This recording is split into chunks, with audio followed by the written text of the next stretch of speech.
Good afternoon. My name is McGregor Scott. I am the United States Attorney for the Eastern District of California, and I apologize for the frog in my throat. I am joined here at the podium by Tulare County District Attorney Tim Ward to my left and Tulare County Sheriff Mike Boudreau to my right.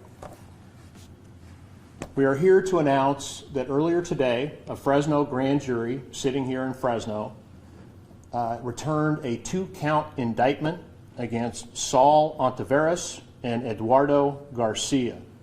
They stand charged with conspiracy to distribute methamphetamine and also with possession with intent to distribute methamphetamine and fentanyl. The events which gave rise to the indictment took place on January 5th of this year at 2 rural locations in Tulare County. You say to yourself, another day, another meth bust in the Central Valley, what's the big deal? Why are we here today? Because this happens all too often. There are 3 reasons why we wanted to share this information with you. The first is to mark the terrific teamwork between local, state, and federal law enforcement in the investigation and prosecution of these crimes. The second is that the underlying facts of the indictment set out a very graphic example of the latest techniques being used by the Mexican cartels to bring methamphetamine and distribute it here in the Central Valley of California. And third, we wish to highlight the fact that the Mexican cartels are now, all too often, including fentanyl in their distribution of methamphetamine here in the Central Valley of California.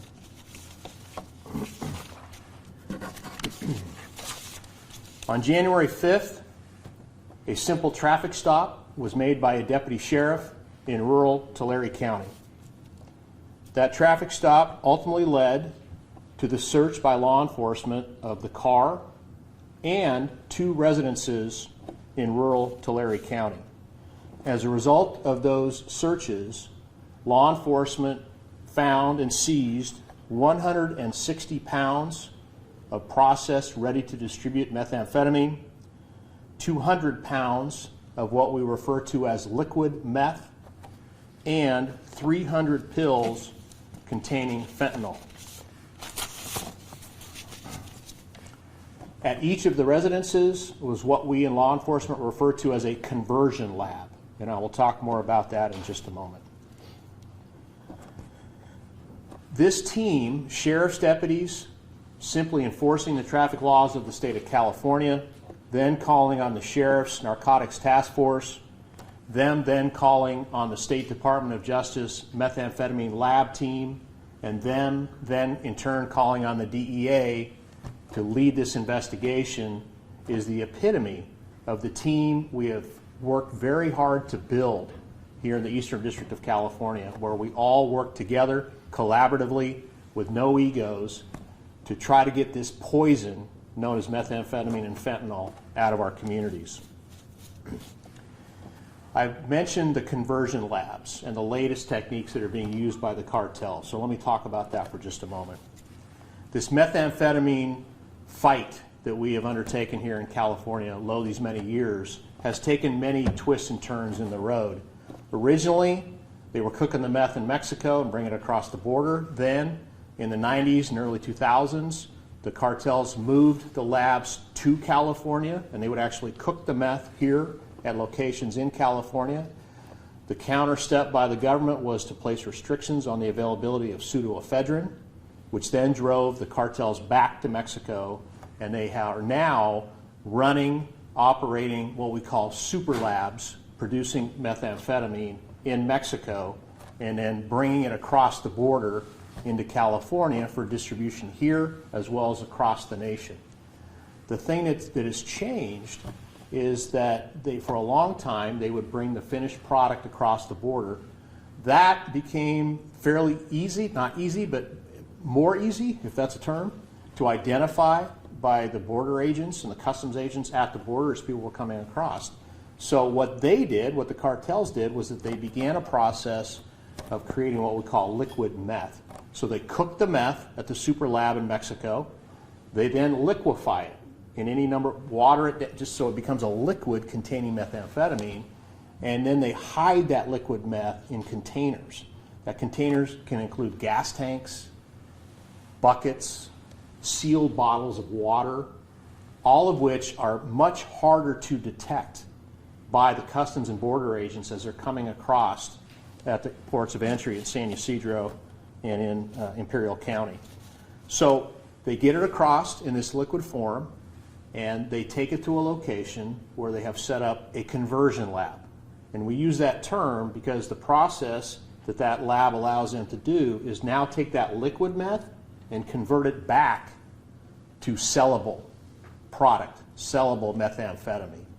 So this is the latest gambit in the meth game, the meth war back and forth between the cartels and law enforcement here in the Central Valley. The sheer size of the seizures that were undertaken here in the car and these two residences is very significant. It's one of the largest that I can remember in terms of the amount of methamphetamine actually seized. And we have every reason to believe, based on the evidence that was found, that all of this came across in liquid form and was converted to product, sellable methamphetamine, at these two houses in rural county, in rural Tulare County. We all have, I think, an image in our minds of the big meth labs and all the chemicals and the fumes and all those kinds of things. And I want to be very clear about this. While the conversion labs are not as toxic and are not chemical ridden to the extent the super labs are, they still pose a great danger, because acetone is still a big product that they need for this process, and that is a very toxic substance that can cause cancer if ingested in too much levels. So we have 160 pounds of processed meth ready to go, and we have this 200 pounds of liquid meth that we fully anticipate was going to be converted in very short order to be sold on the streets of the Central Valley or transported to the rest of the United States, because we are the source nation for methamphetamine. It comes in from Mexico and goes to the rest of the nation from the Central Valley of California. The final point I want to make touches on fentanyl. The cartels, as they are wont to do, have adapted.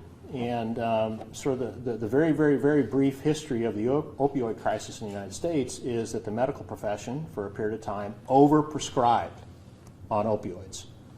And the medical profession and the DEA got together and they started to cut back quite dramatically on the amount of prescriptions and the amount of opioids that were available. The problem was we had a whole lot of people who were still hooked, who were still addicted.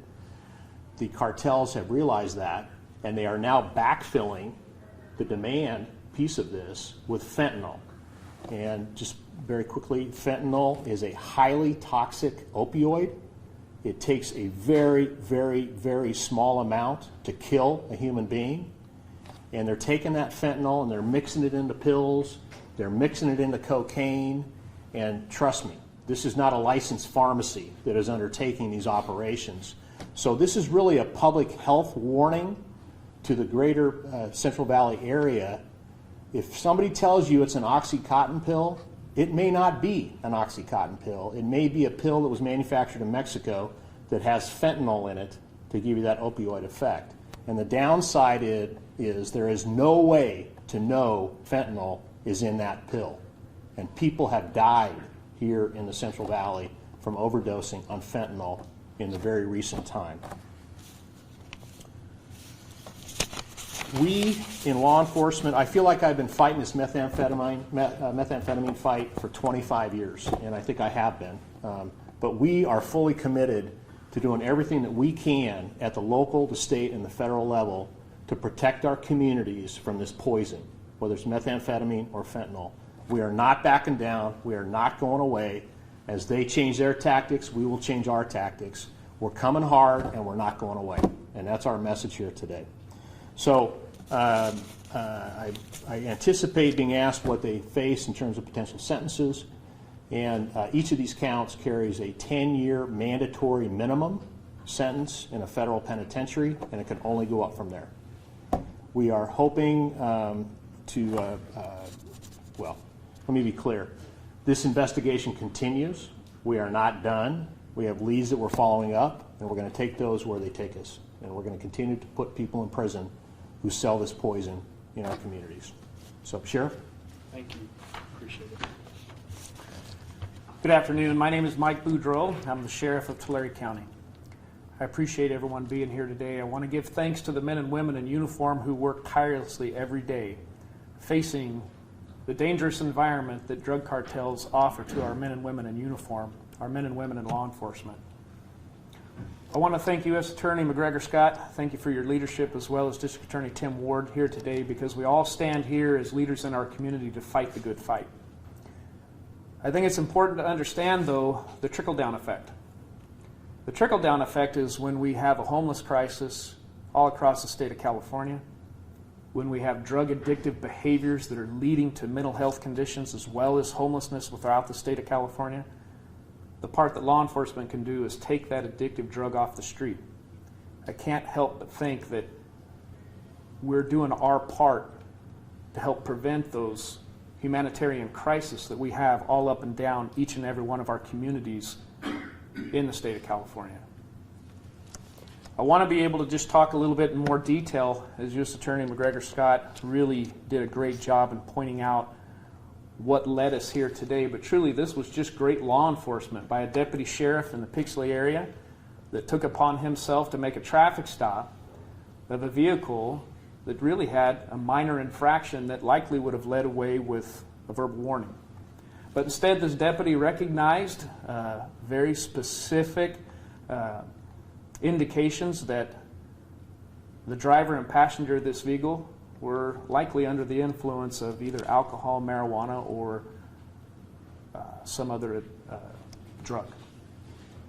The deputy initially had smelled marijuana and tried to contact the two occupants, but they quickly exited the vehicle and tried to get into a house nearby. The deputy was able to contact both of them, detain them, and in fact learned that they were under the influence of some type of substance. California Highway Patrol was called out. They're the experts when driving behind the wheel of a vehicle under the influence of a narcotic. They took over the case, but our deputy began taking a look a little closer inside this vehicle. And when he did, he learned that there were 50 pounds of methamphetamine, processed methamphetamine, inside this vehicle. Well, obviously, we're going to call out our drug detectives, our narcotics unit, which we did. The detectives came, and the investigation led to an additional 113 pounds of crystal meth, 180 pounds of liquid meth, marijuana, and 300 fentanyl pills, as the U.S. Attorney had indicated. Ammunition and 2 guns. As we know, with narcotics comes guns. With cartel comes guns. And that's what our officers face each and every day, the dangers of what this drug is doing to our society. Detectives, as a result, ended up arresting both of these people, and as the U.S. Attorney indicated, quickly connected them to a Mexican cartel. They are operating in our Central Valley, they're operating in the state of California, and it's a dangerous environment for all the men and women in uniform. Again, just to touch on, there was approximately a street value of $1.5 million worth of narcotics, methamphetamine, fentanyl pills, the meth liquid that was confiscated and seized. So I just want to reiterate the fact that we have a crisis in this country. We have a crisis in the state of California. We have a crisis that's facing our local communities and law enforcement, and that's the methamphetamine and cartel that's bleeding over into the other humanitarian crises that we're facing. So thanks to the good hard work of the men and women in uniform, and for those in the Tulare County Sheriff's Office, as well as the federal and state and local agencies that came together as one, collaboratively working together, we're very thankful that these narcotics were removed from the street, and we're hopeful that we're sending a very clear message to a couple different genres. One of those to the good citizens of Tulare County, that we're here to fight and keep our communities as safe as we possibly can. And to the cartels, we're working hard to keep you out of our communities. So with that, I'll turn it over to District Attorney Tim Ward. Thank you. Thanks, Sheriff. Good afternoon. I'm Tim Ward, Tulare County District Attorney. It's a pleasure to be here. I want to thank the U.S. Attorney's Office and Mr. Scott for the opportunity to be here, as well as the continued commitment and partnership that he brings and his office brings to help us in this fight. Let me give you a little bit of the background on our involvement in the case, and in doing so, highlight really what the sheriff and Mr. Scott are talking about, this collaborative work of law enforcement. You heard that the arrest occurred the day before, because the following day, on January 6th of 2020, investigative reports were submitted to our office, our South County Bureau in Porterville. Our prosecutors were able to review that, and those reports were complete enough and sufficient enough, thorough enough, and professional enough that we were able to file a criminal complaint on January 7th of this year. The defendants were arraigned in a Tulare County Superior Court on that same day, and based on the information we had and the bail schedule for our county courts at that time, bail was ordered in the case in the amount of, I believe, about $3 million. To the best of my knowledge, the defendants still remain in custody in Tulare County, and I think that's quite remarkable when we talk about that partnership that the sheriff's talking about and the complexity of this case that's been highlighted, that we were able to work together to make sure that our communities are safe at that time. The complaint that our office filed were a number of felony charges, which I will say will mirror what you've heard today: sales, possession for sale, distribution, manufacturing of narcotics, as well as criminal firearm possession. So the question is, why do we continue to partner from the Tulare County District Attorney standpoint? Why do we continue to partner with the U.S. Attorney's Office? Well, let me tell you, I have full faith, complete faith in the men and women in the Tulare County District Attorney's Office that they could prosecute this case and any case that comes across their desk. However, I partner and I continue to appreciate the support that we get from the U.S. Attorney's Office, because I am charged with providing the highest amount of public safety that I can to the citizens of Tulare County. And I want to be transparent with you today about a growing problem and a growing concern, and that is one that highlights that sentences that are being handed down in Tulare County criminal courts and really state courts across this great state are not necessarily transparent. In some instances, with the new laws and the new regulations, and I'll specifically talk about Prop 57 that was passed, there is not an authentic truth in sentencing at times. What do I mean by that? That there's not authentic truth in sentences. Well, please allow me to highlight, and in doing so, utilize a hypothetical case. So hypothetically, in Tulare County, we filed a criminal complaint with charges mirroring what these two defendants faced. In Tulare County, if our prosecutors convicted them and they were sentenced to the maximum allowed sentence possible under the state of California, that would be a maximum of 11 years. But the story should not and does not really end with that number, because the real story is, given the current nature of the regulations and the laws, those inmates convicted of that 11-year term would be potentially able to be released within a 3 to 3.5 year period. Because under the state of California right now, these crimes are not considered under the law, but I think everyone standing here in our communities that are impacted by this would disagree, because California does not consider these to be violent crimes. They certainly have a violent impact on our communities. But that's not the end of the story, because the more realistic scenario, given the trends in sentencing in Tulare County that my prosecutors fight for every day, a case, this hypothetical case, it's more likely that the sentence in Tulare County would be somewhere in the neighborhood of about 7 years, which means, given those same regulations, that those individuals would be potentially released in 1 year to 1.5 years. That is unacceptable, and that is not right. Our prosecutors, for them to stand in court and be told that a defendant will receive an 11-year sentence, or what I consider to be even more disrespectful, for our communities to hear about in the news, to read about in our papers, that a person was sentenced to 11 years, knowing that the law is going to have that person out in a very unreasonably short amount of time, I think is disingenuous. It is certainly not transparent, and in no way does anything other than erode confidence in our criminal justice system. And I tell you that victims deserve more, our communities deserve more. I've been doing this a while, and we're always asked two questions by victims and their families. One, how many times do I have to come to court? Second question is, how long will the person that harmed me spend in prison? Now, we're pretty good about answering that first question. Currently, we're finding, not only my office, but prosecutors across the state, we're finding it more and more difficult to provide a real answer to victims on that second question, because we don't know. The laws are so vague when it comes to what the actual sentences can be. So let me tell you that I continue my commitment not only to protect Tulare County, but to continue our partnership with the U.S. Attorney's Office, whether it be in our Project Safe Neighborhood stuff that you've covered recently, or this fight against cartels. We can't thank you enough for what you're doing and the men and women in your office. So let me touch on the final thing here, and I think Sheriff Boudreaux talked about it. Don't for a second think that these types of crimes are victimless.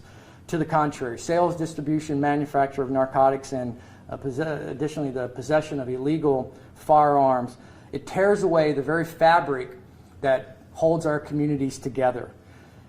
Even worse, drugs are robbing our youth of their future. Anyone who's been a prosecutor for any length of time can tell you about the devastation, the flow of these narcotics coming into our towns, the addictions that come from there, the things that the sheriff talked about right there. That's the wave of tragedy that follows.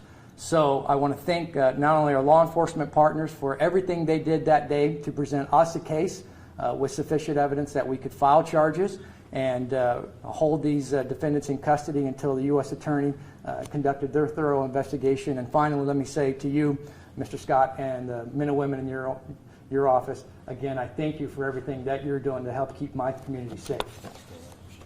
Thank you. Thank you, Sheriff. Thank you, Mr. Ward. Any questions from anybody? Talked about some firearms regarding those. What was found, how many, and were any of them stolen? There were 2 firearms found. I think one was a pistol, one was a shotgun, and I don't have any information in terms of whether they were stolen or not. Do we have to know what cartels or the areas? We have some solid leads on that. We're not really going to talk about that publicly here today, but we readily identified where we think this all stems from. So do you think Ontiveros and Garcia were going back and forth from Mexico to Pixley? We are still continuing with this investigation, and we don't really want to talk about publicly too much about what we do know about the ongoing operation, so I'm going to decline to answer that question today. How do you address the hidden the elephant in the room, which is the precursor chemicals coming from Asia? Until that stops, this flow probably never stop. Well, it's as I talked earlier, it's an ever-shifting battle. And when the Mexicans moved the labs here and were readily accessing pseudoephedrine, action was taken. Pseudoephedrine was clamped down on, and they've now gone back to Mexico. Attorney General Barr has been to Mexico twice. He's going again in very short order to address this exact issue, which is the cartels and the violence and the distribution of drugs across the southwest border of the United States. The Mexicans, we have limited control over what the government chooses to do down there, but I can tell you that they are talking to the Chinese, because this is where this comes from for the most part, is China. And they are in contact and conversations and deliberations with the Chinese to clamp down on the fentanyl that's coming from China to Mexico and then into the United States. And it's an ongoing effort. When you're talking about national governments, it's a complicated process, but we're doing the very best we can to work collaboratively, not just on our side of the border, but to work collaboratively with the Mexicans as well. Because, let's face it, this would not be happening in Mexico but for the demand for these drugs in the United States. That's the root problem, not the precursors coming from Asia. And when a police officer is shot and killed in Mexico, when a National Guardsman is shot and killed in Mexico, when innocent people are shot and killed in Mexico by the cartels, I'll bet you $1 to donuts that those weapons were funded and paid for by money that came from drug sales in the United States. That's the root of the problem. And we've got to wake up in this country and realizing that this is all slipping away from us very quickly with the levels of addiction in this country to meth, opioids, cocaine, heroin, you name it, because we can't continue on the path that we're on. So we want to just put this all off on Mexico and the Mexican government, but at its heart, this is an American issue, and we've got to address this by doing a better job of not pretending that drugs are harmless, because that's what we're doing in this state right now. We're telling our kids, oh, drugs, no big deal. And that is absolutely the wrong path for us as a nation and a society to be going down if we hope to continue to prosper and hand on to our children a better country than we have in our generation. Is that your sound clip tonight? Any other questions? The searches that were conducted, were both of them in Pixley, and were they both residences? One was in Pixley and the other was in Porterville, and they were both residences. Can you say the name of the two people arrested again, how Sure. old they are and where they're from? So Saul Ontiveros, not sure how old he is. He's 25, and is he the one from Mexico or is the other one from Mexico? Yeah, and he is a citizen of Mexico. And Eduardo Garcia, 20, and we are uncertain as to his citizenship or lawful status at this point in time. So did the traffic stop on Bradbury and Pixley lead you to Porterville? Yes. It's a chain of events. Traffic stop, we identify one house, and then we identify the second house, so it's boom, boom, boom. And we're not done. The sheriff reminds me. You know, last week you guys had a press conference talking about a number of arrests, some drugs also taken there.